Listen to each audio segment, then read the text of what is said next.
This conference will now be recorded.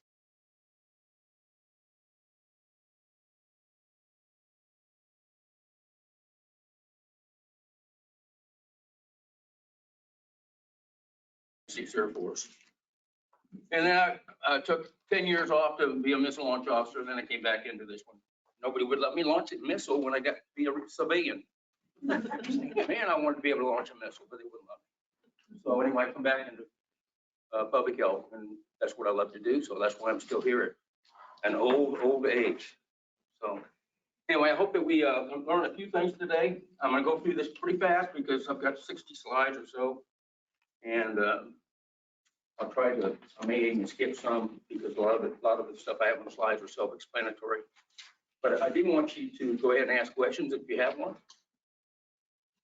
And we have one question. How many people have worked in a food service environment before? Quite a few. How many people have been through the food manager's training class? One. It's a good class to take if you have the time. I know you guys are busy running an elder care place, so it's difficult to get away. But part of that is you have to be able to choose the right people to run your food safety program. So there's some things in here you might be able to use to do that. And I'll talk about those as we come to it. Okay? This is about food safety and the management thereof. So, come on. What are you doing? He set you up for failure. No doubt. Never trusted a navigator.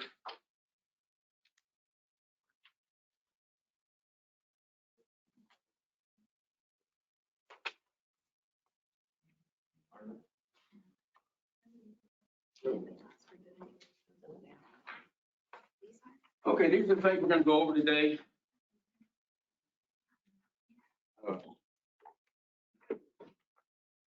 Management issues, foodborne illnesses. It's very important for you to know a little bit about foodborne illnesses. You guys have all kinds of illnesses going through your elder care facility, just like a child care center has. It's a group facility. So if something hits your facility, it's probably going to hit everybody. Everybody can be involved, whether you want them to or not. You probably found that out with COVID, I would imagine. Fortunately for us, COVID was not a foodborne problem. It's an airborne problem. It is an airborne problem. So far, it has not been able to get into the food supply, do all that kind of stuff. That'd be a tough road to hoe right there if they were going to. Or water. You got to know how to restrict or exclude employees that get sick. I'll talk a little bit about that. Food hazards, and then I got what I call short shots. I don't have time to teach you the whole food managers course, food safety managers course, but I'm going to hit some highlights for you towards the end of the class. Okay, you guys all know about this. You're all managers. You got to plan, organize, direct, and monitor. It's very important in food safety to do all these things and to have a partner to help you do it. And it's what I call building a food safety culture. Building a food safety culture in your environment is extremely important to prevent foodborne outbreaks from occurring. And in order to do that, you have to be able to pick the right person to run your food safety program. You can't do it all, even though a lot of people like to try to do it all. You can't. And I'm sure everybody in here realizes that. You've got to be able to delegate to somebody you trust. Lord. There we go. So the person in charge, you got a handout. This one here, person in charge. And what it is, they're the ones going to be choosing to implement your overall food safety culture. Okay. I'm talking about the person in charge of your food safety program, not you.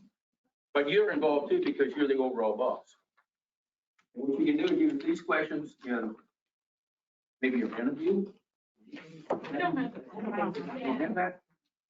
Want me to go make a copy or something? Well, this is just the first page. You said he copied it for you. That's it. No, that's not it. I'll see if he can run it off for you real quick. He's got it. I sent it to him. But it's like 10 pages long, and there's a bunch of questions on here. Questions like, You gotta know how to control people entering your facility. Or employees effectively clean their hands, questions like that. And how do they wash their hands? That's a question you can ask the person you might think about hiring as your food safety expert. How do you sanitize multi-use equipment? Yes, yes, So sir. that paper, is it like 14? Yes. 14 points. It's this hepatitis one. It's on the back side of it. Yeah, but there's more pages than that. You only copy the first page, too. Because there's like 10 pages in that one. But I hadn't put it out on the, evidently there's someplace you guys can go to get information. Dropbox or something.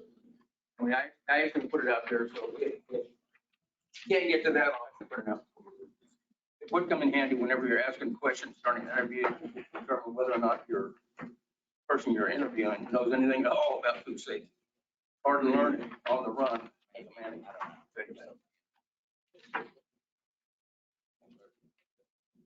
so you're gonna have to hire somebody that is extremely knowledgeable, preferably somebody that's been through the managerial course, either through ServSafe or manager's registry. There's a manager's registry out there, the food service manager registry that does it.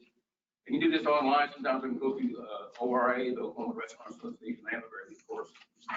And a lady named Pam, she runs the registry part of it, and she has a very nice class also. And you can find out where those classes are by going to the Oklahoma City County Health Department website and search for food service manager classes. Just type in the search bar, food service manager classes, and bring up the list of where you can go to get that stuff done. And he or you, if you're the only one there, or the person that's left in charge of the facility while the manager's gone, may have to answer questions. And typical questions are how hot, what temperature do you hold hot food? At what temperature do you hold cold food? What are the parameters for cooling foods down? That's a very important one to hit. What's the most important thing you can provide as a food service manager in regards to personal hygiene? That would be proper hand washing techniques. Because if you can control personal hygiene and hand washing, you can control a large volume of any kind of foodborne illness that can occur in your facility. That's because of the viruses that are out there. I'll talk a little bit about what viruses I'm talking about later on. And of course, you've got to work as a team to create this food safety culture. And that's why you got to lead by example. A lot of managers forget this because they're busy, but when you walk into a kitchen, you need to, just like the food handler does. You need to have a hat, at least a hat. I prefer to see the actual nursing type bonnet you put on. You guys are familiar with those, right? Like go to surgery, you see a lady with a bonnet. I prefer to see that in a long-term care facility. Many people in food manufacturing, so they're not that bad. You can get colorful ones if you want to look cute. You can just get the little white ones to wear. And they're disposable, so you don't have somebody wearing a ball cap that they might use to go feed their goats or go clean the hog pen up with. You know, and they got whatever's on in the hog pen now on their cap. So I try to get people away from the caps because you never know where the caps are. You got to try to keep up to date with food safety matters. That's hard to do with food safety matters that come up. There are some websites where you can learn about foodborne illnesses. Foodsafety.com has a very good one, and they talk about different things you can do to prevent foodborne illness, and they actually give you an advice. There's a foodborne illness in the country. Look out. Like the cantaloupe thing. You remember the cantaloupe thing a while back? Everybody got sick. You know, they were one of the first ones to notify everybody that, hey, we've got a problem with listeria in cantaloupe. You got to communicate clearly with staff. They can't do anything really unless you train them properly. And then you follow up, of course, make sure they've been trained properly. And make sure that they ask questions to clarify any issues they have as far as you know, how to do a procedure properly. And you got to build skills, because you want to build your employees up to where they can take over if they have to. Because one of the rules is that if we walk in as an inspector, we ask, well, who's in charge of this operation? Well, if you're gone and your leader in the food safety thing is gone, the next person down the row needs to know a little bit about what's going on. We're usually not as strict on people that are not in the food safety managerial role, as far as if we ask questions, but they need to have some basic knowledge of food safety. So everybody needs to have that, and need to be trained in it. So you build your staff from within too. All that other stuff, recruiting, coaching. Very important in building a food safety culture. Here's some of your policies we have to have. Of course, I just talked about training. You got to have a good training program. It should be written down, and you should document that training. In other words, you can have them read it if you want to. I prefer to see it done orally at staff meetings, and then have everybody see it and train on it. But a lot of places, they don't have the time for that, so they'll have people read it. Through my many years of life, I've noticed that a lot of people don't like to read, so they just sign their name and go on their way. Problem with that is when an inspector walks in there and asks a question about that, they'll get dinged if they can't answer the question. So really need to go ahead and do it orally if you can, and then maybe give them a little quiz, okay, later on, just to back it up. Personal health and hygiene screening, that's usually during the initial employment. You're going to have to fill out a form if you had any of these illnesses like hepatitis A within the last 3 months, that kind of thing. And explain to them what illnesses they need to report to you if they get diagnosed with it. Sort of like COVID, you'd want to know if somebody had COVID, right? Tested positive. But in the foodborne world, there's 5 illnesses you got to be concerned with. I'm going to go over those. Got to create standard operating procedures. Got to make sure those standard operating procedures are being followed. Deviations can sometimes lead to a problem for you. So you want to make sure your people understand that by signing that you've read the standard operating procedure, you know how to do this. So if I walk up to you and say, how do you clean a meat slicer? What are your steps in cleaning a meat slicer? They're going to know off their head how to clean that meat slicer. If they don't, that's a lack of knowledge where that goes. Number 2 in our checklist. Okay, and then of course, a very important one people don't even think about. How are you going to respond to a foodborne illness if it actually hits your facility? And a lot of foodborne illnesses, you don't think about it as foodborne illness until after the fact. There are viruses out there that will run through your facility, and you don't realize it actually started with a sick food handler. Then you find out, oh yeah, I was sick the day before yesterday, and now all these people are starting to get sick. So know how to respond to foodborne illness, okay? And such as if you're involved in one, don't be afraid to call the health department. They're going to find out about it anyway. Call them and say, hey, I got some stuff going on in my facility. Can you come out here and help me with it? With any illness, you should do that, but especially with food, because you don't want it to get out of hand.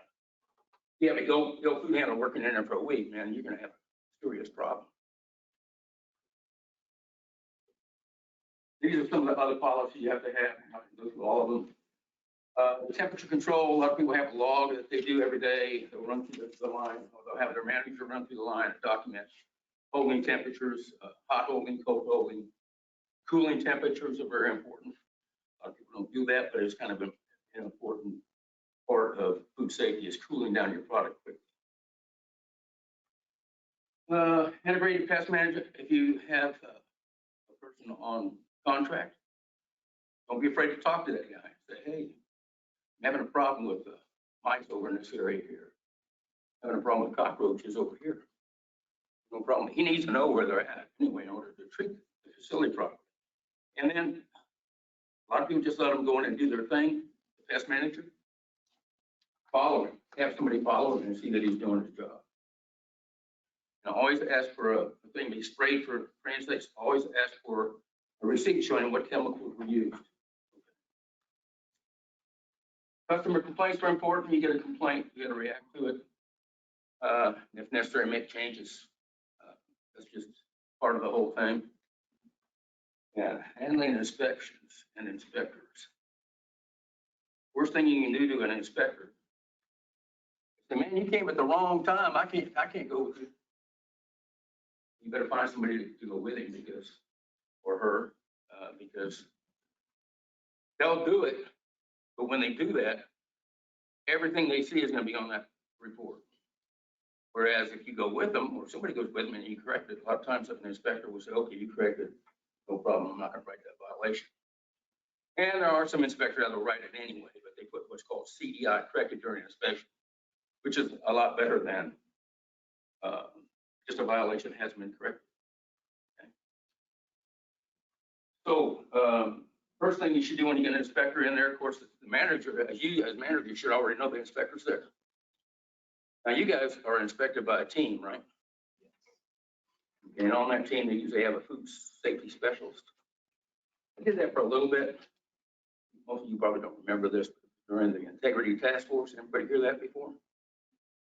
I didn't think so. About 25 years ago, I think. But anyway, we had a problem with long-term care, and some of our upper echelon people got involved with taking money they shouldn't have. So they got fired, and they sent out teams that they called integrity task force. Anyway, that's about all my long-term care experience, but I did the food service part of it. You got to know how to handle your inspector. Don't ignore them. If you don't remember anything else from this class, don't ignore your inspector. Okay, a foodborne illness is an incident where two or more people consume a similar food at a similar time and place. Actually, it says incident, but it could be incidents. And it could be foods. I had a case where we had salmonella in a restaurant, and I found out that the make table wasn't holding the proper temperature, and they were handling eggs and not washing their hands, and they contaminated their entire make table. So we were getting these salmonella cases, one after another, and it lasted for probably 7 days before it was finally reported to us by the epidemiology department, because there's a lag. And I went out and I recognized right away they were handling raw eggs. There was a recall on that particular lot of eggs because of salmonella issues, and it didn't get down to the restaurant, and they were handling them, and they were handling all kinds of stuff on a make table, and all these people were getting sick. The rule of thumb is if there's one person that gets sick in your facility, there's probably 30 out there you don't know about. That's in a restaurant. You probably know in your healthcare facility because you'll see the people. You may not see the people that came and visited though. Annual cost is around $77 billion. That's pre-COVID. If you look at it now, it's probably way low because there wasn't that much going on during the COVID. Everything was shut down. And those costs are, all those things are below medical expenses, productivity lost, lawsuits. Of course, death, you never want to see that, but it can happen, especially in a long-term care facility. And worst of all, loss of reputation. A big outbreak happens in your facility, and you're going to have reputation because the news is going to get a hold of it. Everybody will know about it. And say, oh man, don't send your elder loved one there because they're going to get them sick and kill them. They're going to get them really sick. Okay, so who's at risk? We all know that the elderly are. Some of the others are children under the age of 5. Pregnant women, pregnant ladies. I know that when they first get pregnant, the doctor says, don't eat lunch meat. Good piece of advice. Don't eat lunch meat if you're pregnant. They're worried about a bacteria called listeria. It was with a cantaloupe, listeria. But right now it's basically a broad spectrum contaminant that a lot of recalls are a result of listeria contamination. Most of your lunch meat places now are holding their product for a period of time to determine whether there's listeria present before they send it out. So some of the listeria that you might see in your facility comes because of overhandling, cross-contamination. And of course, people like me with an impaired immune system, I'm old, I'm fat, can't help it. Food just comes to me. And I have an autoimmune disorder also, so.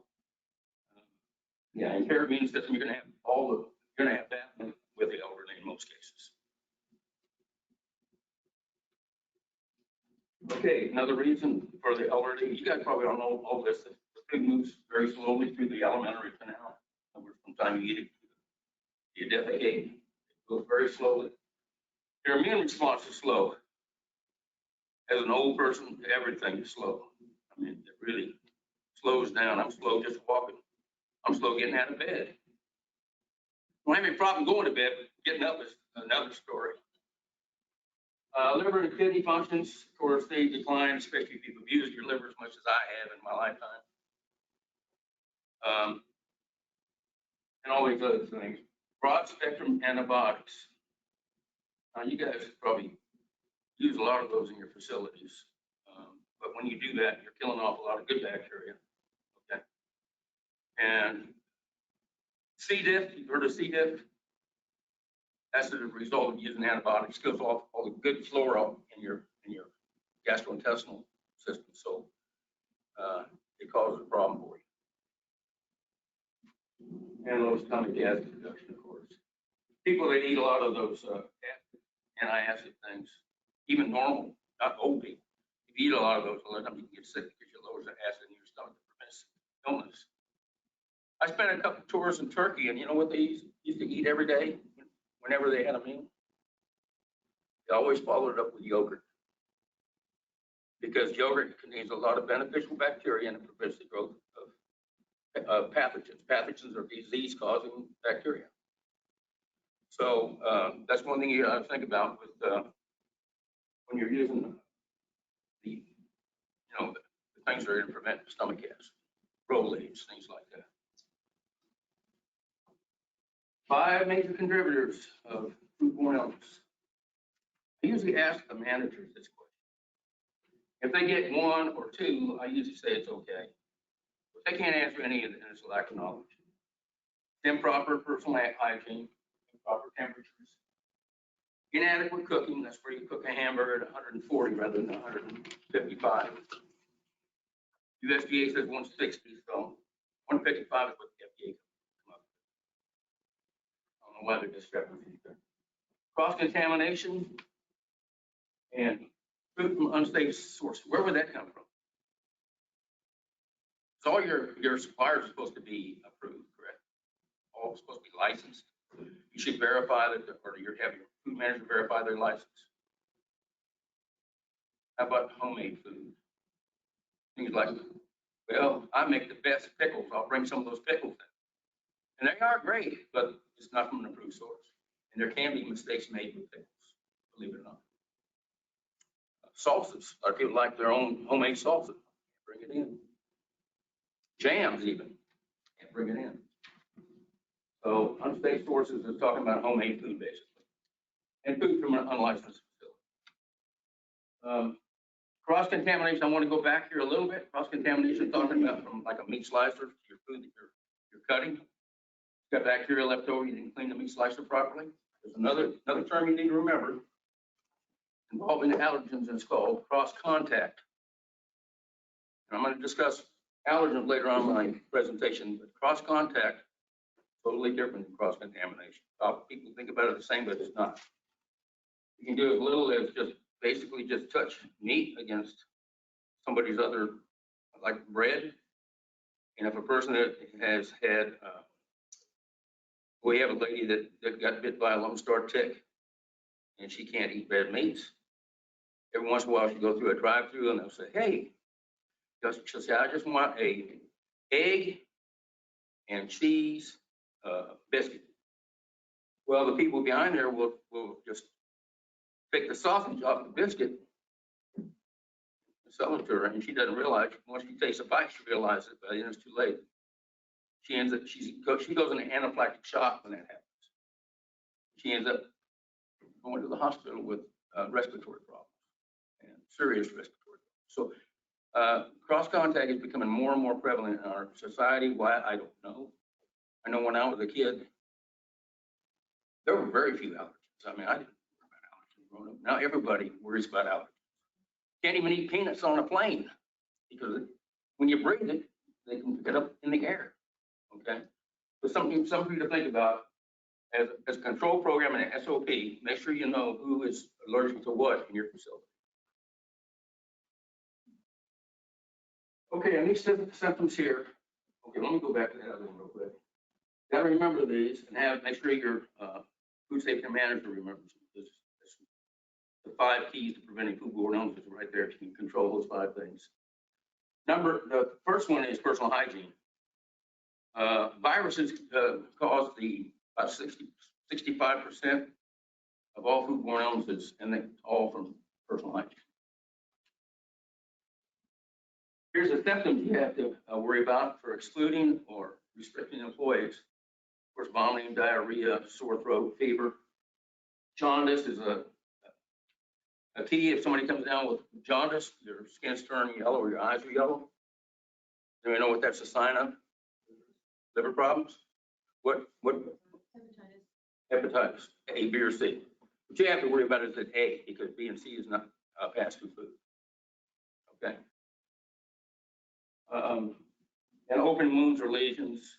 You can still work with open wound or lesion. You just have to cover it up with impermeable Band-Aids and make sure the gloves are on there. If it's on your arm or something like that, they have to do the same thing there. So that it doesn't come in contact, not using any kind of pus or anything like that. And that's important. I investigated foodborne illnesses on a barbecue place where a guy had staph on his arm. And he wasn't holding anything at temperature proper. Staphylococcus aureus is another bacteria that causes people to get sick. And it's a violent illness. You start throwing up and then you start diarrhea and it weakens you very much, where it takes you about a week, 2 weeks to get over it. But anyway, he had this staph infection that he didn't say anything about, and evidently he cross-contaminated some ribs. And then he was holding them under a light bulb to keep it hot.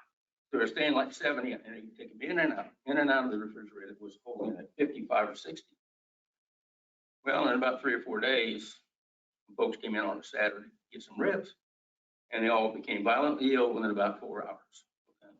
So that's kind of important, but you don't see that much with it as long as you keep the stuff covered.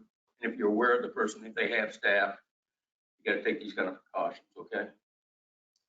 Because everybody has staph on their skin, nose, especially. In fact, the way we prove that is we cultured his nose, like you do with the COVID. One of our nurses convinced him to, hey, let me take a culture of your nose. Same staph was in his nose that was in the food, so pretty easy to figure out. Reportable big 5 illnesses. Down here at the bottom, my little deal, hens.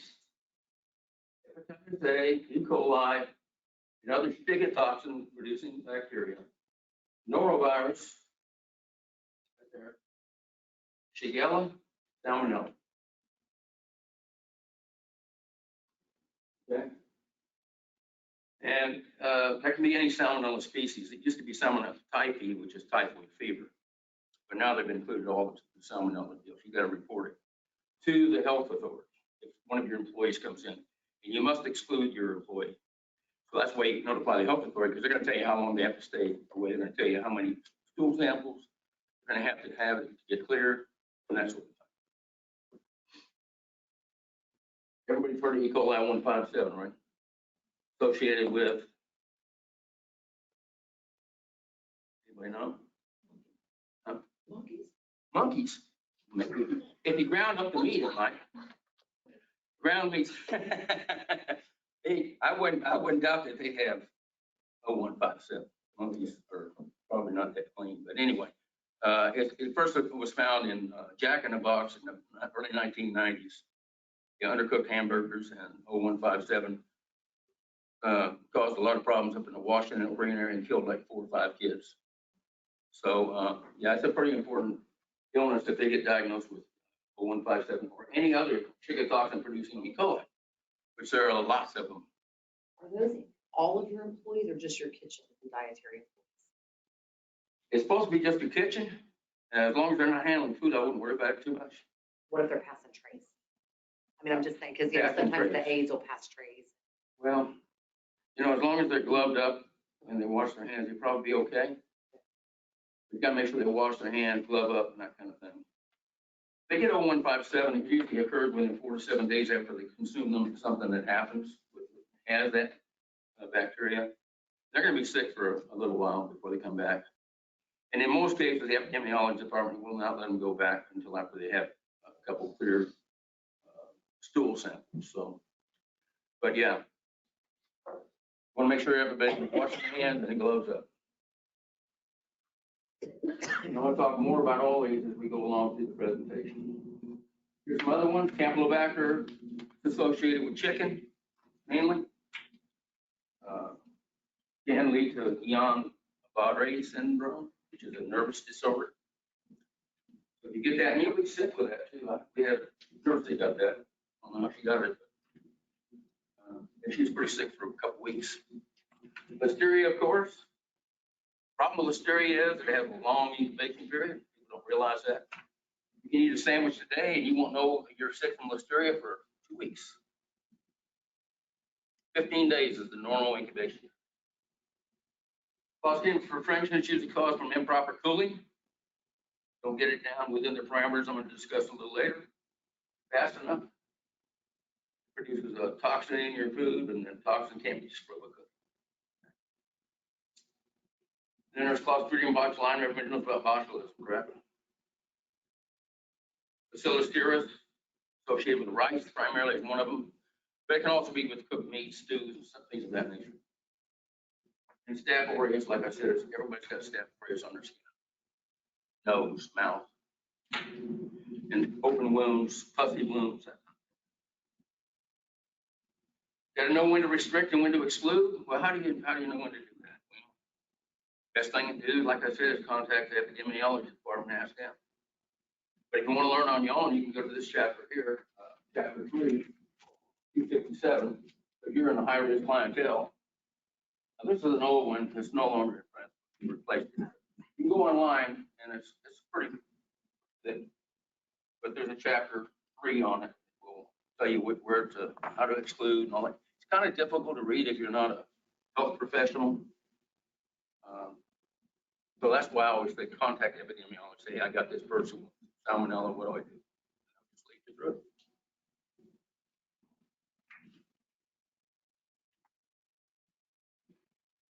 Okay, personal hygiene. You got to make sure your employees take a bath. It's kind of hard to tell a person, hey, I can tell you this, Aaron, but you got to stink when you come to work. I find a lot of people that have difficulty doing that because, well, in a food facility, in a lot of restaurants, they don't, they wear the same apron for 2 weeks. You got all kinds of blood and stuff on it.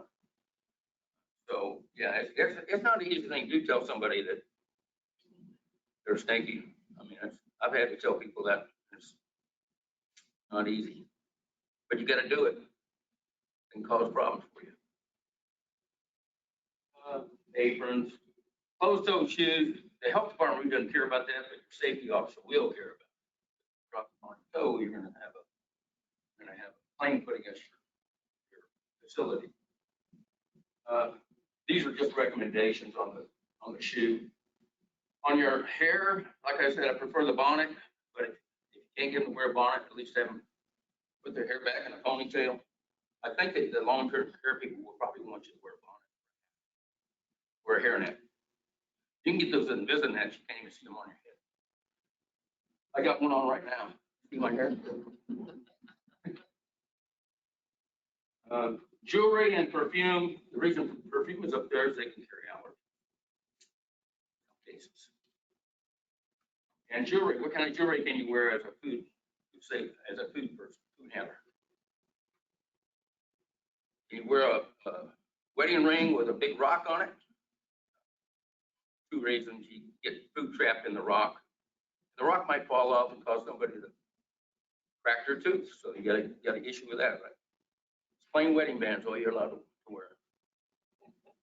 And I've been wearing this wedding band for 49 years today, believe it or not.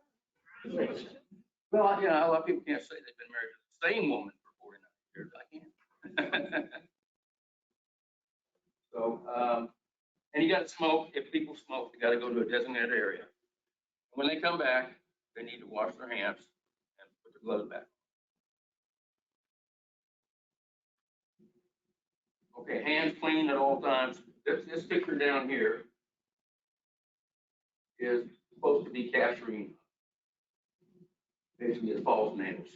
Can't have false nails because they'll fall off into whatever they might be making. Even, you know, they're wearing gloves and things. Some people may forget to put gloves on. They say, I don't have gloves, but they're on using a spoon to mix this up. Well, then they could have one of them pop up and not realize it. And next thing you know, you got a nail in the potato salad. Short and clean. I went into a restaurant one time and I couldn't even see the nail bed on a guy's fingers. And I had to make him leave to go clean his fingers. Black. Like he'd just been working on a truck or engine somewhere. That was a breakfast place. I won't name the name.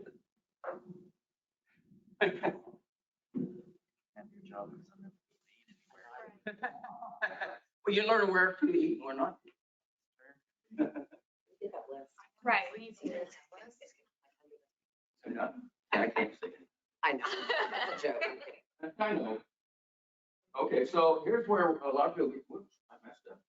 Go back here. Can't touch your hair. You're not supposed to be touching your hair while you're not scratching your head, not picking your nose, not scratching your rear end. I've actually seen that. And scratch his rear end and went right back to work.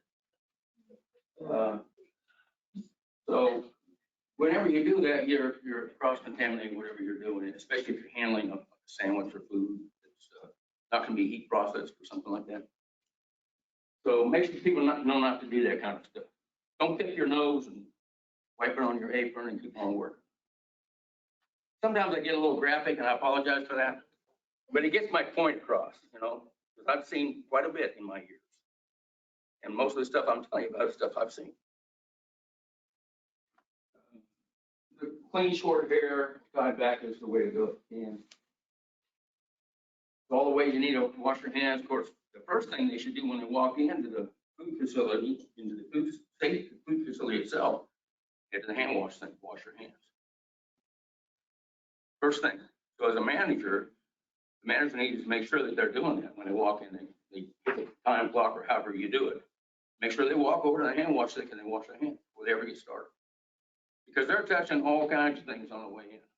And as I'll tell you here in a little bit, they can bring stuff in on their hands that you don't want in your facility. Of course, you know, you would think that everybody would know this, using the toilet. But as a man, I hate to tell you, man, we need to work on this.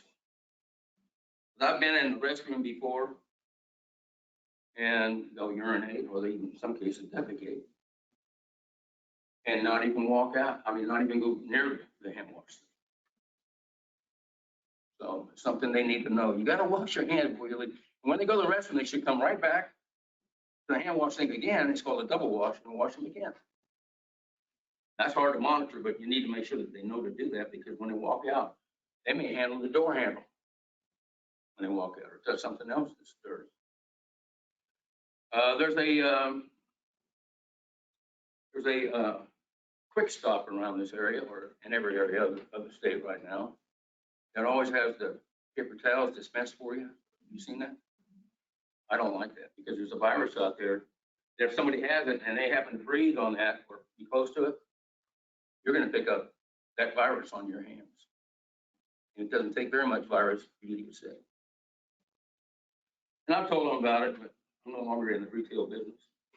And I've told other retail inspectors to enforce it, but I can only do so much as one person. But we can all do it collectively as customers. Say, I don't think that's a good idea. It's not a good hygiene practice. Clearing and bussing tables, of course, if you handle the plates and stuff, people could have viruses and things of that nature on them and pass it on through that. Of course, coughing and sneezing, handling money. Got to wash your hands after you're handling money. I'll let you read through some of those. I'm not going to go through everyone. Chemicals, if they're handling any kind of chemicals with their gloves or whatever, or their bare hands. They need to take the gloves off, wash their hands, and put it back on because there could be chemicals on their hand, on the glove. There it is again, touching the face, hands. Eating or smoking. I'm going to add one more thing in there. You know, people like to chew on a toothpick. You think that's good? Especially the food. You know why it's not? Same reason smoking's not good. Not because the ash is falling in. It's because you got hand to mouth contact. Same way with a toothpick. So you got somebody in there that likes to chew on a toothpick while they're working. You got to tell them no, can't do that. And how to wash your hands. There's a thing coming up. You can look at that. 10 to 15 seconds is the length of time. That's a long time. So we always tell you to sing happy birthday to yourself twice. Heard that before. There are other songs you can sing, but that's the one I sing. All those steps. And this is my favorite thing to ask a food handler. I'll walk up and I'll say, hey boy, go wash your hands over there for me. And I'll just stand and watch. I don't have to walk right behind you. I can see what you're doing from where I'm at. And if you don't hit the right steps, it's a violation of food knowledge, and it's a violation against the manager for not training you properly. Okay? So make sure all your employees know that these are the steps for doing it. The paper towels, of course, you use those to turn off the handles. That's where a lot of people mess up. They forget about the paper towel and the handles. They don't want to leave the water running because it's wasting water. Well, and then they keep that paper towel to do what? Open the door handle. Hand sanitizers are not a good substitute for hand washing. They're a good addition to it. In other words, you can have them wash their hands properly for 10, 15 seconds. They can hit the hand sanitizer and put it on. That's okay. But as a substitute itself, it's not that good. And the other thing you need to remember is not all hand sanitizers are alike. Not all of them are approved for food service. You got to read the label. Is it approved for, handling food? And it'll be on there, directions to use in the food. Or if it says you cannot consume this product, you cannot use it with food. The only one I know of for sure that is that way is Perel. Okay, they are. FDA had that actually in their overall food code a number of years back. And not all those sanitizers are, they say they're effective against 99.9%. Not most of them. If you read that, the viruses are the problem. There's 0.1% of the viruses that sanitizers don't take care of. There's only certain sanitizers that will take care of certain viruses. I'm going to talk about it. I don't want to spoil it. This is what needs to be in a hand wash station. I'm not going to cover that too much. This is what hand drying device. They can use air dryer if you want to. I don't particularly like those. You can't. People forget to clean them. The fan gets a buildup of gunk, just like any other fan would. Prefer to see you use dispensers like that, or the ones that self-dispense. You can do this one here. You can use your arm, push it down rather than your hand. Or you can do it before you start washing your hands. Push it down and wash your hands. Grab the towel. Of course, you gotta have a waste container. And in the ladies' room, you're supposed to have two waste containers, one with a lid, one without. That's for personal hygiene issues. No bare hand contact. That's in your case, that's the case. No bare hand contact. Ready to eat foods. Now you can have bare hand. I don't know whether they would enforce that, but in the restaurant, you're allowed to have bare hand contact if it's going to go through a cooking process. So like if you're working with a roast or something and you're putting stuff on it, you want to rub it in, give it a good flavor. You're allowed to do that bare handed, but most people have gone just using gloves on everything. They don't have to worry about it. Got to use tongs or spatulas, spoons, ladles, cutting tissues, that sort of thing. Have a handy supply of those.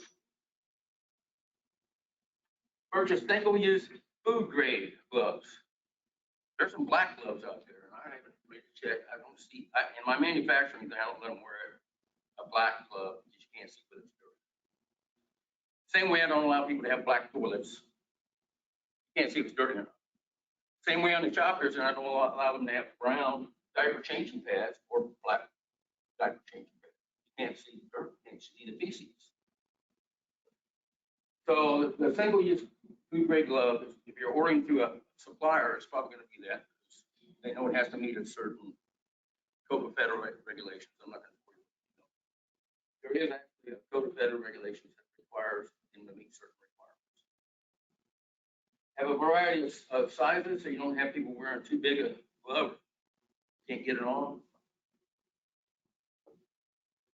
And just remember, you still have to change the gloves. Even though you don't want to wear the same glove all day long. You want to wear it to go to the bathroom and come back. Although I do think wearing a glove to the bathroom and taking it off as you leave, probably a good idea. And then wash your hands. Whatever's on that glove, you just got rid of, right? Don't want to wear gloves or aprons to the bathroom. Some of the food hazards I'm going to cover real quick. Physical, chemical, biological. Physical ones, you know those. Get insects is one you find sometimes with beetles, especially if it's like a cereal product. You say, well, where do these bugs come from? Well, they come with cereal. They all have eggs in them that will hatch out at a certain temperature. So, or they'll come from another product that had the weevils in it, and they'll come over and contaminate that. They'll eat through the box and do it. Has anybody here ever eaten weevil eggs? Every one of you have eaten weevil eggs. Of course, fingernails, I already discussed all those other things. Jewelry, paper fragments, dead insects, and rodent hairs. In the federal regulations, they actually allow, there's a tolerance for rodent hairs. I can tell you that.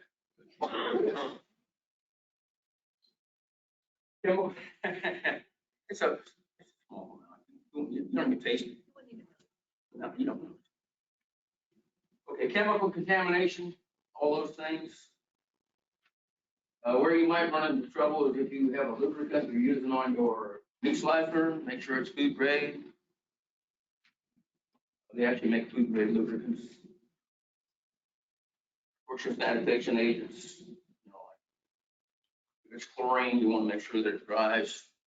That you can cross contaminate food with the chlorine. It's not very tasty. Always follow the directions on your sanitizing agents. Some of them have a longer contact time than chlorine does. So some of them are up to 10 minutes. You go to get these more expensive, fancy, I call them fancy sanitizers. It might be 10 minutes. You have to sit there and wait before you can actually do anything. And then some of them require a rinse afterwards. Toxic metal poisoning. What do you think that might be? Put the toxic metal poison, what would that come from? Could be a thermometer break-in, mercury. Yeah, one. Could be cooking an acid product in a copper pot, stored it in a copper pot. I found a marijuana manufacturer using a copper pot to make gummies. Well, what he didn't realize is that one of the ingredients was an acid product, so he was probably getting off a little bit of copper into it. Probably not enough to get a person sick, but I made him get rid of the copper pots. Also, stuff like lead. Make sure you don't use a lot of the. I know that the stuff from Mexico is very pretty, very organic, but the coating on the outside of those mugs and things usually contain lead. They're from Mexico. It's like if you drink coffee from it, you get lead with your coffee. You put a little lead in your pencil. Yeah, you got to watch out for stuff like that. Lemonade being stored in a galvanized container. I've actually seen that a long time ago, back when I was in the Air Force over in Okinawa. Biological hazards. Here's where the fun comes. Fungi, molds, that sort of thing. Viruses, parasites. I love parasites. They're very interesting. They have very interesting life cycles. That's what I like them. and then bacteria. Viruses, it's something you need to remember, that a virus cannot reproduce unless it's in a host. It doesn't reproduce on your food. It doesn't reproduce on this table.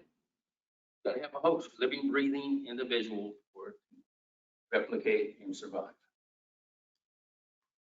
And they do not grow in food. That's where some of our sanitarians that haven't been fully trained, they'll go into a facility that has a foodborne outbreak and they start taking temperatures of everything. Well, it's actually a virus, and you can tell from the incubation period and other things that it's a virus.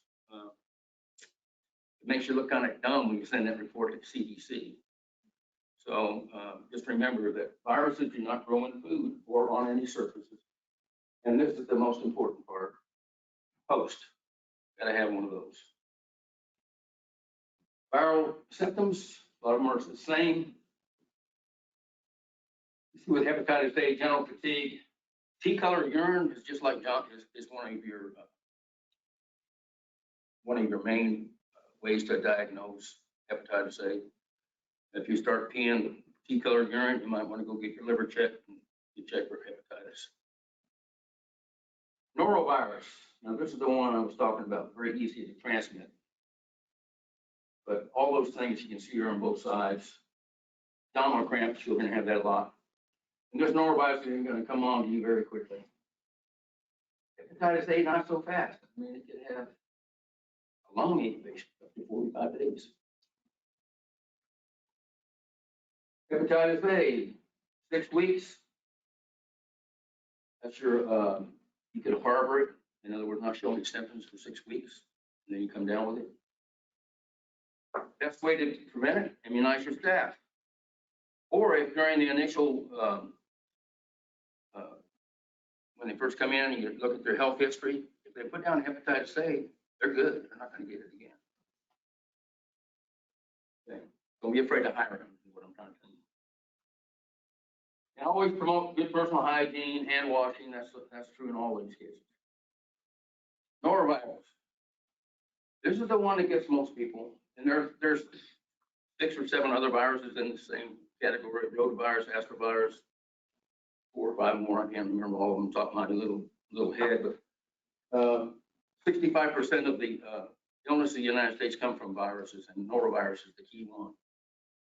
I call it the cruise ship virus. I'm sure the cruise industry doesn't like that, but I call it the cruise ship because you see it on the news all the time. A ship goes out before COVID. I'm talking pre-COVID. Now, if they get COVID, they usually come back. But norovirus was the key reason why they would come back to the port, because everybody started getting sick, and it's norovirus. And the reason for that is it's fecal and airborne, not just food contamination, but when you get norovirus, you have diarrhea, and then you're going to also puke. That's one of your first ones, you start puking. And what people don't realize, when you puke, for a little while after you puke, you're breathing that virus up. And everywhere that virus lands, this surface here, 3 weeks from now, it'll still be there.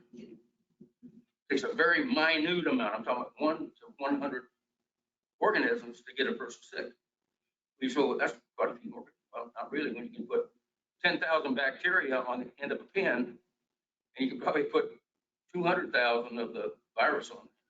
So it's a very small amount. And you'll see the incubation period is 12 to 48 hours. So usually that occurs around the 12-hour point. You get those outdoor handles. Going to a restroom, and somebody that just puked and they just flushed the toilet, they just aerosolize all that norovirus into the air. So if you're the unlucky person that walks into there, you're going to breathe some of that virus in and probably get sick. Now, it will eventually settle out onto the ground and onto the toilet paper deal and all that stuff. But yeah, it'd be very easy for you to do. That's why you wash your hands before you leave the restroom. Use a paper towel to open the door. And like it says, it can remain on service up to 3 weeks, maybe even longer. They haven't really, they're still looking at it, but for 3 weeks for sure. How to control it? You got to exclude anybody that has norovirus in your facility. You don't want them in there until after they have cleared at least 48 hours of no symptoms. Okay. They say 24, but I think I've read 48 is a better way to go with it. Keep them out 48 hours and you bring it back. They're still shedding though. pickle me. So that's why hand washing. When they come back, you gotta make sure they know they gotta wash their hands if they go to the restroom. Gotta sanitize surfaces, but you can't if you have a norovirus outbreak in your facility, you just can't use normal sanitizer, the 50 to 100 parts per million Clorox. On the hard surfaces, you gotta go to 1,000 parts per million. I think there's a handout about how to mix sanitizer. I'll ask TZ before I leave, but if not, I can get you. And 5,000 parts per million for like on a rug or something soft, takes to kill norovirus. There's the dilution right there. Anyway, that right there is in your handout. If you want to go through how to dilute the thing down. Off the top of my head, I want to see like a half a cup of that, or a cup of that, chlorine, household chlorine. And don't hesitate to call the health experts. And I'm talking about epidemiology, or even a sanitarian, your local sanitarian will help you get some information if you need it. Parasites, trichinosis. Anybody know where that comes from? What was it associated with in the beginning? Pork, yeah. But it's also found in bear meat, gaffin that eat walrus meat, it's in walrus meat. And it's associated with raw garbage. And once we started cooking the garbage that we feed our hogs, we sort of eradicated trichinella from the food chain. So don't worry too much about trichinosis unless somebody brings a raw hog in from off their farm and they, this is good. That's the unapproved source right there. And then we got pork tapeworms and what is that? There's some pork tapeworms out there that can cause go into your brain and eat holes in it. You know that? They can become a cyst in your brain. They look like a tumor. And it's mainly found in the Central America area and South America, but slowly moving north. And it's passed by a person that has eaten that worm. And then they're defecating that worm. And then they don't wash their hands. And then they fix Linda, a nice salad with their bare hands. So Linda said, man, it's a good salad. Next thing you know, she got a brain. You can look it up on the computer. Type in brain worms. They're all fish tapeworms. Cyclospora is normally associated with like fruits, like raspberries, blackberries. Giardia is a protozoa, considered a parasite. And cryptosporidia is usually a waterborne, but it can occur on food. The thing about cryptosporidia, it isn't killed by normal chlorine. You got to increase it to about 10 parts per million. Our water is like 0.5, 0.2. Okay. I put this in here just so you can look that over. If you ever have to take a food test, you might see some questions about all these, what foods are associated with. See listeria, ice cream, cantaloupes, produce, meats, ready-to-eat meats, like your hot dogs. Hot dogs, I used to eat hot dogs raw when I was a kid. Now I cook them to 160 because I don't want to get sick. I'm too old and got underlying conditions. Botulinum, you guys probably heard about the baked potato thing, right? Once you cook a baked potato in tin foil, you should never go back and just put that in the refrigerator to cool down, because there have been cases where a person punctured the tin foil to see if the potato was done. When they did that, they pushed the botulism down inside the potato, and while it was cooling, it produced botulism toxin. And I wish I could play this for you because the lady told a great story. It can cause botulism, and if you eat that, you can't destroy the toxin without cooking it for like 15 minutes boiling. Okay? So she ate this potato, probably warm because they set it on the back of a stove top for like 4 or 5 days. She got botulism and almost died. And in some cases, she wished she had died from what she was telling us. So just be careful with baked potatoes. Always remove the wrapper And I would recommend you cut it in half before you cool it. Because you're probably gonna use that baked potato for something else anyway, right? Potato salad or something like that. Of course, reduced oxygen pack, you won't be messing with that. All these things are associated with, we like sprouts here. Yeah, they're good, ain't they? No, one of the #1 reasons we have very rigorous control over sprouts in the manufacturing area. They're supposed to soak their seeds at 20,000 parts per million chlorine for 24 hours before they ever start the sprouting process. Some of them, the sprouters, don't like that because it retards the number of seeds that actually sprout, so they kind of skip that step. And that's when you end up with the problem with sprouts carrying salmonella. Shigella, that's more of a, it can be on these things, but it's really comes from a person that has Shigella, and then they pass it on to these things.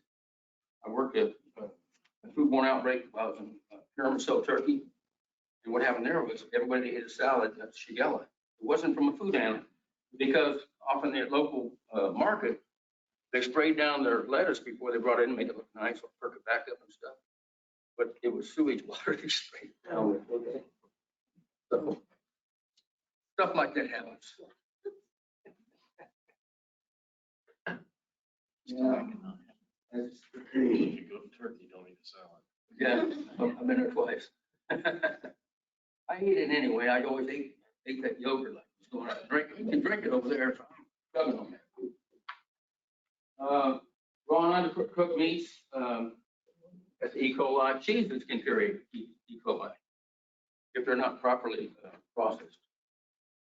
Like your bathtub cheeses that you hear about, the illegal cheeses from Mexico. Sometimes they'll bring them up here from Mexico. They can looks like grated cheeses. It's the white looking stuff that's not been processed under regulatory authority, and you can get 157 from other problems. You ever heard of this? Doughs and batters. Anybody hear about the cookie dough deal? A number of years ago, I think. People were eating cookie dough raw. Problem is, in a flour plant, they don't treat their flour when they grind it for any kind of bacteria. It just goes to the grinder, goes in the bag, and it's shipped out. Now, there are some that have started doing that after this happened. Caution your people if you're handling flour to make sure they go wash their hands afterwards, and never ever eat raw dough. Okay? Has to go through a cook process first. Everybody knew that, right? I know, I'm like, I know, but I still do it. Hey, when I was a kid, I used to watch my mom make cakes. She put eggs in there, whip it all up, flour. And I'd lick that spatula till it was clean. I never got sick. Not now, because these bacteria over time have evolved into problems. And that's the problem. You might do it and get away with it once, but if you keep doing it over and over and over again, eventually it's going to catch up with you. You might not get that sick. Then again, you might. Now I'm gonna think about you and I'm still gonna do it. And then when you get sick with a tummy ache and diarrhea, 4 to 7 days later, it's a bloody stool. You're gonna say, man, he was right. I shouldn't have eaten that I'll dang think about you again. chocolate cookie dough. Okay. Now, growth variables. We call this in our business Fat Tom. I want to use Fat Gary, but Fat Tom is what they chose because Gary doesn't really fit with some of the things you got to remember. And it stands for food, acidity, time, temperature, oxygen, and moisture. If you eliminate any of those from the equation, you're going to be able to prevent. One of the things we worry about in vacuum package stuff, oxygen. Because botulism grows without oxygen. There, Listeria grows with oxygen or without. That's why the luncheon meats in the package are a problem because they're stored at 41, but it's still got Listeria and can grow even at that temperature. Go down below 41. Acidity is the way we make our salsas and pickles and things like that safe. Like acidifying the food and preventing any bacterial growth. Below 4.6 is the break off. Anything above 4.6 is what we call a time temperature control for safety food. And also some other deals like your lettuces now that are chopped, salads pre-chopped, those are considered time temperature control. Tomatoes have outbreaks of salmonella from tomatoes. See people putting tomatoes and soaking them in a sink sometimes, just to clean them. But what you don't realize is that's cold water. You put a warm tomato or a tomato that is warmer than the water. That water gets pulled into that tomato, and if that sink hadn't been cleaned properly, you now have a contaminated tomato. Better to go ahead and rinse them off with water. Maybe rub them with your hands or whatever. But you can do that barehanded if you want to. The vegetable can. Okay, so remember Fat Tom. If you take a food management test, you're going to see that.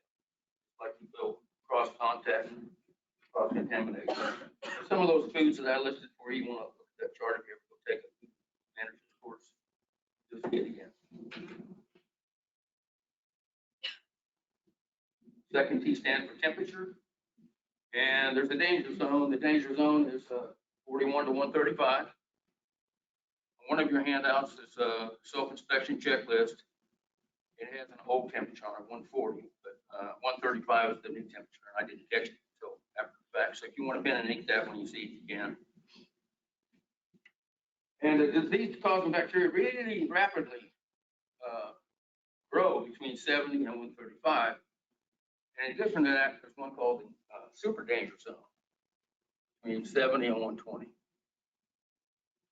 And that you might see that on a test too. Super danger zone, 70 to 120. But you got to know these parameters. If you want to keep all your food below 41 if it's cold, and above 135 if you're holding hot.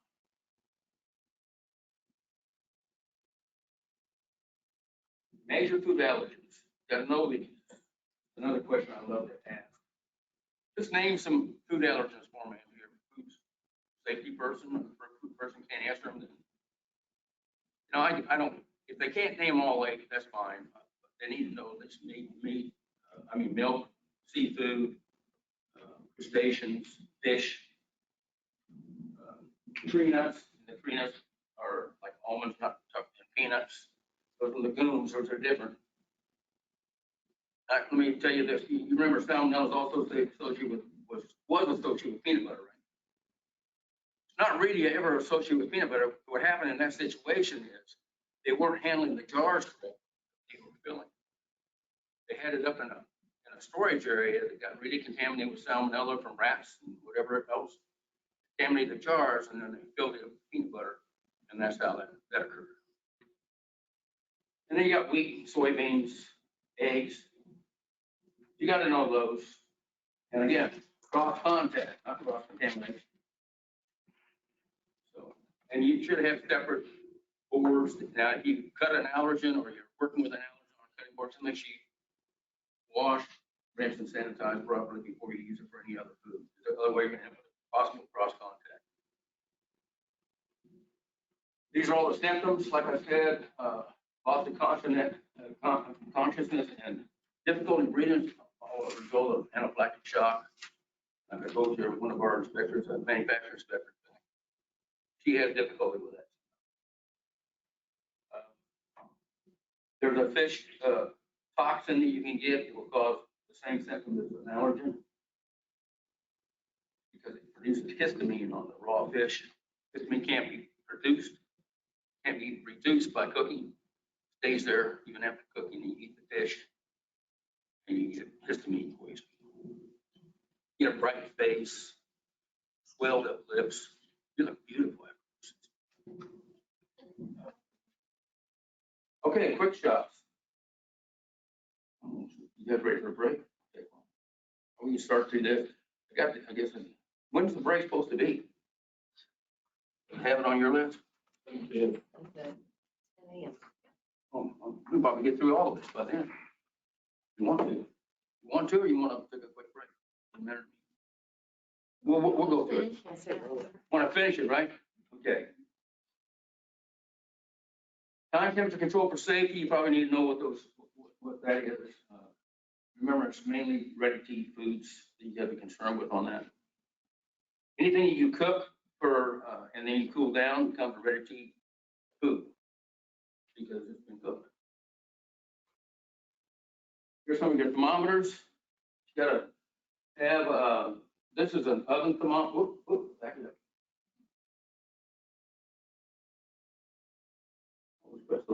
This is an oven thermometer. When I did daycare, I always told people, hey, you got to get a thermometer to check your food temperature. You'd be surprised how many times they got that. The only problem is it starts off at about 100 degrees and goes to like 500, so it doesn't work. You got to get one of these down here. And that's really only used for like big bulk foods like roasts, things of that nature, soups, casseroles, things of that. We prefer you to get the digital thermometer. I got examples of all these, most of them. This is if you have a heat machine, this is a handy thing to have. You can also get the thermal, what they call thermal strips. But you run this through just like you would a plate, and it comes up with a temperature of what the highest temperature it was. But if it isn't 161 at plate surface, then it fails the test. You got to figure out what's going on with your dishwasher. A lot of people don't know that if you have one problem with your dishwasher, you're going to set off, it can cause a problem with your final rinse temperature. If you don't have the right wash temperature, pre-wash temperature, wash temperature, and then final rinse, if any one of those are out of kilter, say low, even if it's up, 185 on the final rinse, it may not get to the proper sanitization temperature of 160, 161. Just real quick, the reason they use 161, the temperature we use to pasteurize milk. 161 for 15 seconds is a pasteurization process. So you're pasteurizing your dishes and silverware every time you run a food, which doesn't eliminate all bacteria, but it eliminates it down to a safe level. Okay. This is sort of like the digital one that I just showed you. It's a pretty good thermometer. You want to get one with a fine point. Yeah. To the point. You got to have a fine point because they want you to be able to take temperature of real thin foods now. And this one registers on the very end of the thermometer. The old bimetallic thermometers, that's what these are here. If you look at the stem on this thing, about right there is where there's a little dimple, a little indentation. That's where the actual temperature is taken. So you got to insert it into the food that far, otherwise you're not getting an accurate temperature. And if you really want to get fancy, you can get one like I got. But that runs about $170, so you probably don't want to do it. These little ones work fine. You can change the battery on this. So, and if after you change the battery, it's still not working right, you just got to throw it away. They run about $25, $30. That one you don't want to mess with.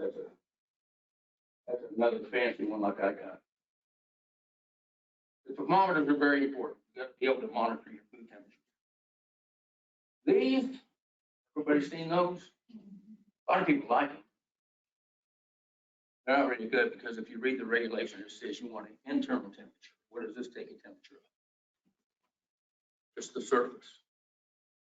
And if you don't heat it properly throughout the food, the surface temperature might be right, especially if it was in an oven, but the internal temperature may be below what is required to be, especially on cook processes. I discourage the use of that. It's really designed to take temperatures of like your air conditioning ducts. That's what it's for. I've even seen inspectors using them. You ain't supposed to be using that. That's what a temperature is when it's in a walk-in after it's been cooled properly. This was at a barbecue place in Stillwater. I found some problems there, so that was a good one. This was at a Chinese place in Stillwater. You can see that it wasn't being held properly. Has to be below 41. So you got your cook temperature, 165 for poultries, stuffed poultry, meats, pastas, calzone, is cali, what do they call that when you stuff a noodle? Cologne? No, that's it. See what happens when you get old and can't remember stuff? It used to be just right there. No, thank you, Aaron. And a lot of people don't realize that your tenderized meats, you know, that's the ones that have been through a thing that tenderizes them, managed steak type deal. Sometimes you'll even have something do the needle processing. That steak is pushing bacteria down inside of it. So for those kinds of bacteria, if it's mechanically tenderized, you got to bring it to 155 E. coli. Whole muscle meats, fish, eggs for an individual order. If you have a breakfast line with eggs on it, it has to go to 155. Be healthy above 135. Okay. Fresh vegetables, if you're cooking it, goes to 135. Any ready to eat foods, we tell you 135 from any temperature. It's just better to bring it to 135 than we have to work. Hot holding, it's got to be held at 135, cold holding 41 or less. If you reheat a food, it's got to be done within 2 hours. And it's got to go to 165.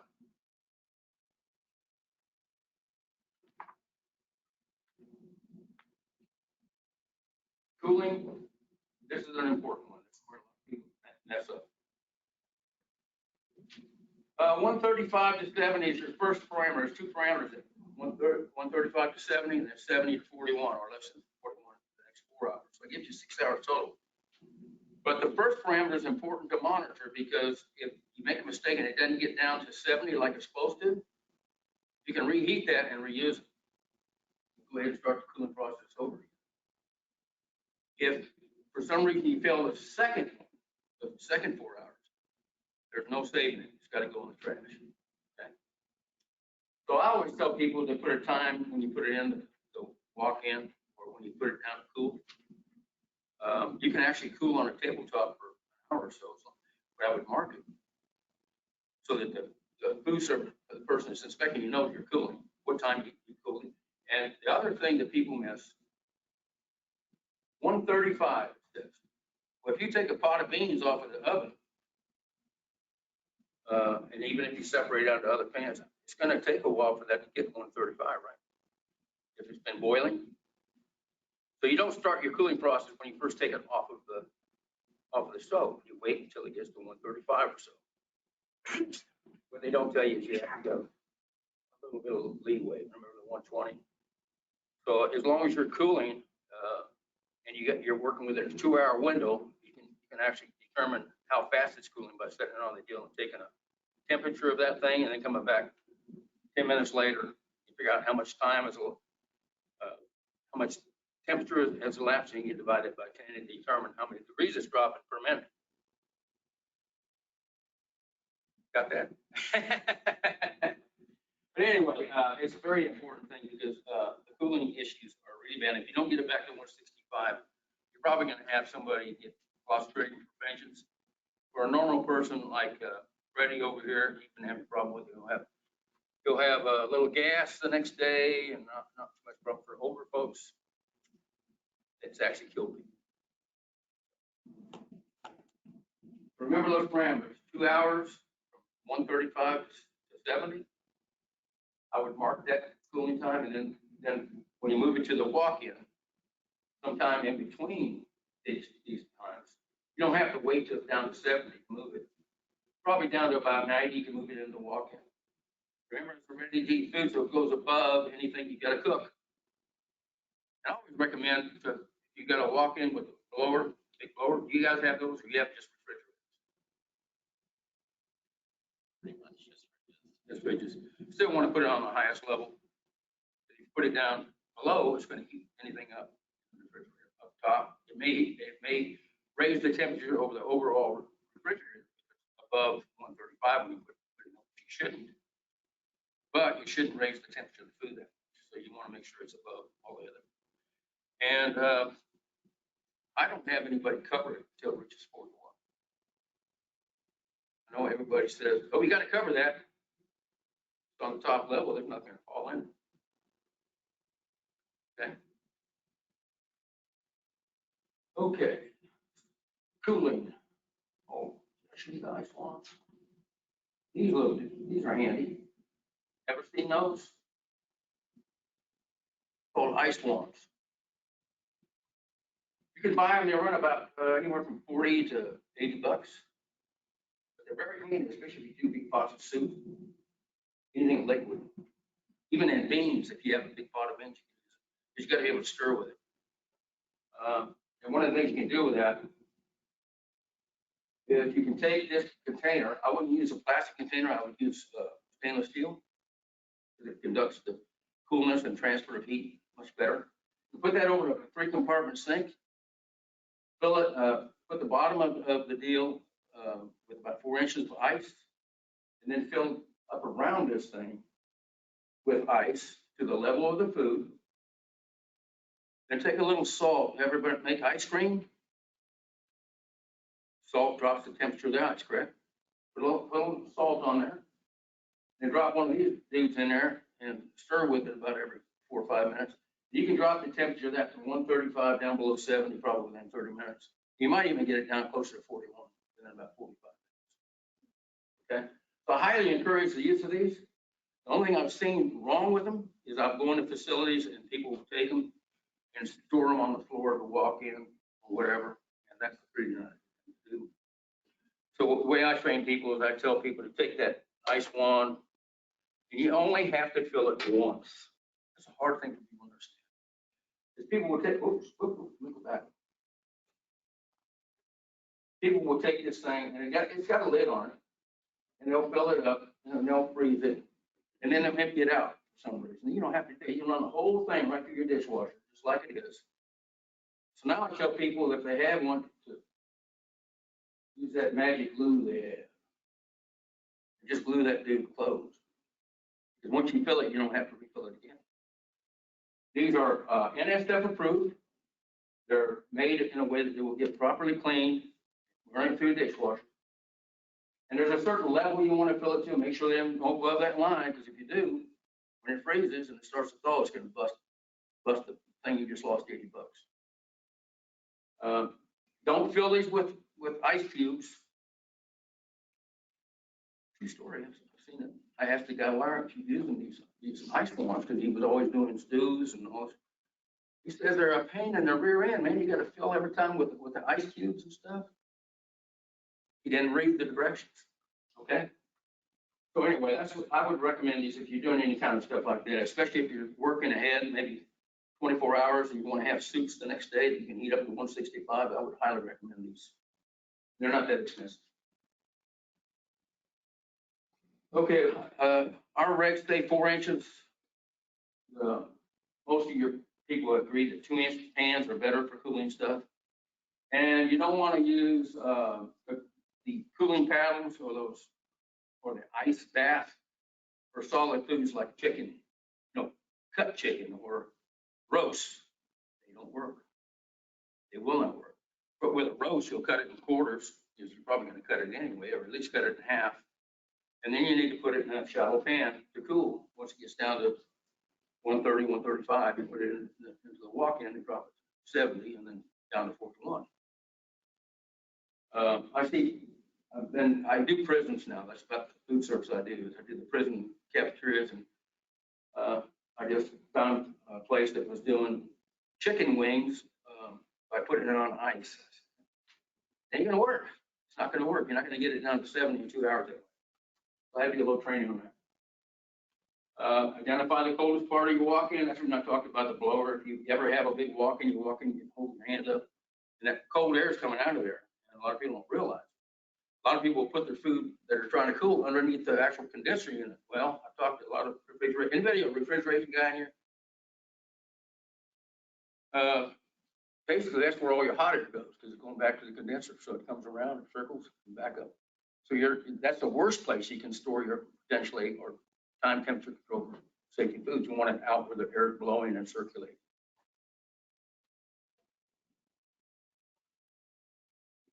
Okay, so it says, like I said, don't move. Store in the refrigerator, once it reaches 70, well, you don't have to wait for 70, you can move it, 80 or 90 if you're uncomfortable, even 100, probably won't hurt your refrigerator, it's a good refrigerator. Freezer's an option. A lot of your whole meats and stuff, you can move right to the freezer after it gets down to about 100 degrees. But the freezer did the work for about 45 minutes to an hour and then pull it out. Or reheat it from a frozen steak, right? Always leave partially covered, or I can tell my place to leave it uncovered till it reaches 40. It cools off a lot quicker. You have more surface area that is interacting with the airflow and all that stuff. And do not stack pans. I kind of glossed over that. A lot of the prisons like to stack pans. And when you do that, you prevent proper air circulation around the pans. And they usually like to use these big, deep metal pans, which is great for storage, but not for cooling. Want to drop it down to about a 2-inch range, spread them out, and never stack pans until after it's been cooled. You can do that.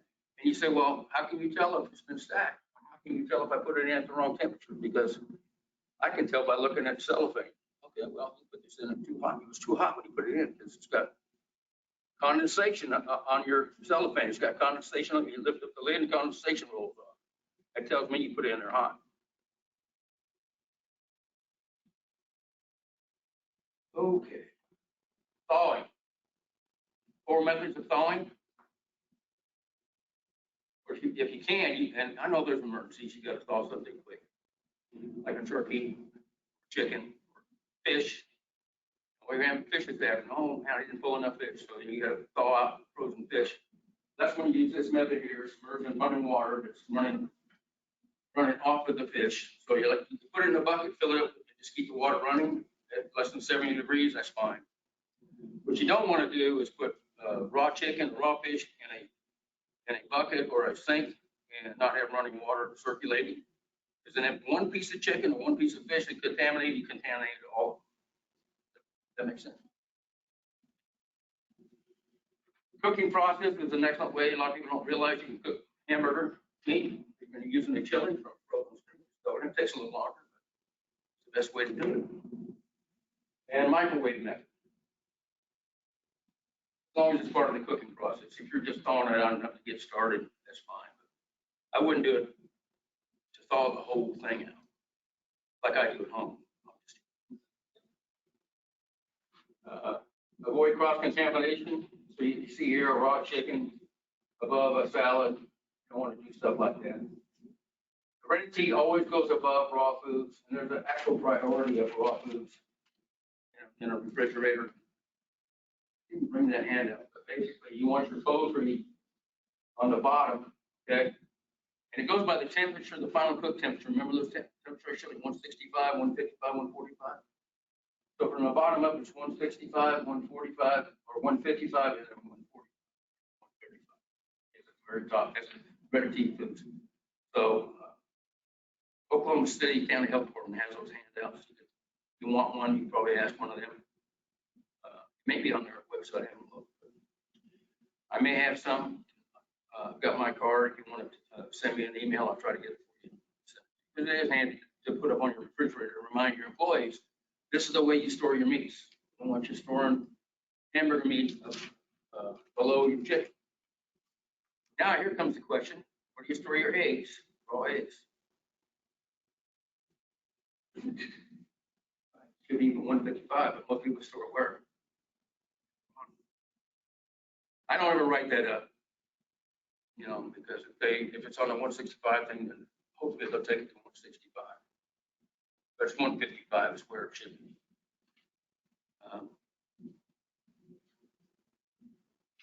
Date marking.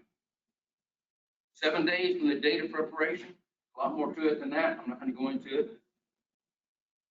Commercially packaged foods like a steel package of bologna, what you got to look out for is if you freeze it and you bring it out, that could create a problem.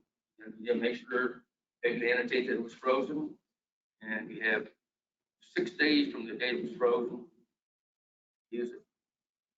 Now the kicker is this: you have to be able to show If it's past the consume by date, you don't even want to use it. You throw it out. You need to use it quickly.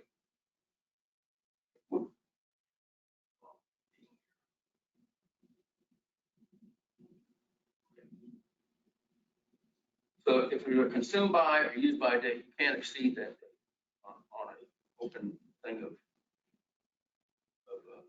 luncheon meats. So I always tell people, don't take it out of that package. We need to see that. A lot of people remove it, put it in another bag. You can't tell it's beyond the consume by date or not.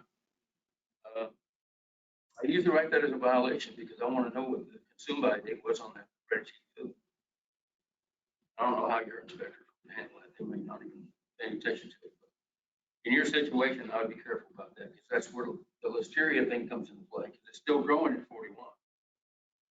And so if you feed somebody some bad luncheon meat that had listeria on it, you can get them sick. Listeria basically turns into meningitis eventually. It goes to the brain or cause damage to your brain. Adding new food to old food. We call this in our business perpetual chili. People have chili on the line, and instead of using it down to a minute amount, discarding that, cleaning the thing up, put new chili in, they just add more chili. And eventually, it's there for as long as chili can last. I mean, you just keep reusing that same pot.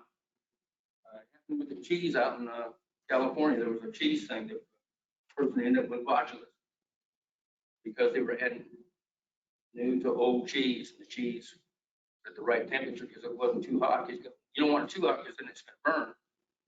And botulism in there somehow. They just recurred and created a toxin, and people started getting sick from botulism. It was from the cheese sauce. The FIFO, first in, first out, everybody knows that, as opposed to LIFO, L-I-F-O, last in, first out. You guys, the managers, all know that. They'll probably want you to mark your products with the date codes. Most of the elder cares and child care centers want that done. And always put your older product to the front. Don't store anything under pipes. Most concerned about sewage pipes, but just no pipes. No food storage under pipes. Don't want to store it next to chemicals or have chemicals above food. And please don't store anything in the restaurant. I've actually seen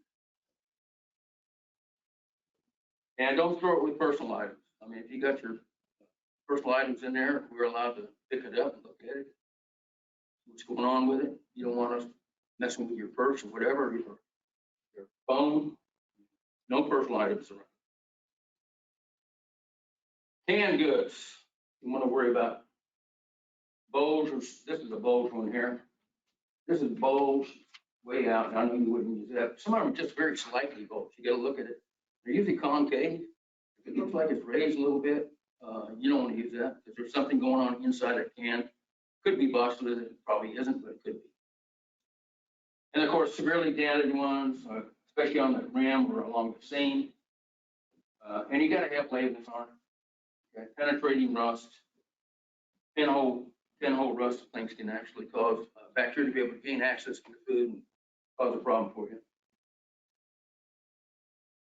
There you go. Before you got probably color code cutting boards, don't you? You heard of them? Different colors: yellow, green, red. But if you decide to go that way, the green ones were used for produce, yellow's chicken, red meats, pork, beef, that sort of thing. It's good to prevent cross-contamination to ready-to-eat vegetables and things of that nature. Problem is people forget what it's for, and over the years, they just start using them for everything. Washing and sanitizing, that's why I've talked to you about the gloves. That's considered a food contact surface. At a minimum, it has to be changed every 4 hours. Okay. Anything that contacts food has to be cleaned every 4 hours at a minimum. Like a dipper, keep it in the chili. Every 4 hours, you go take that dipper over and wash, rinse, and sanitize. Let's see. Most of this stuff is self-explanatory. Trying to speed this. Time for break. I'll pass you all one. I have my cards here if you want one. I won't be hurt if you don't take one.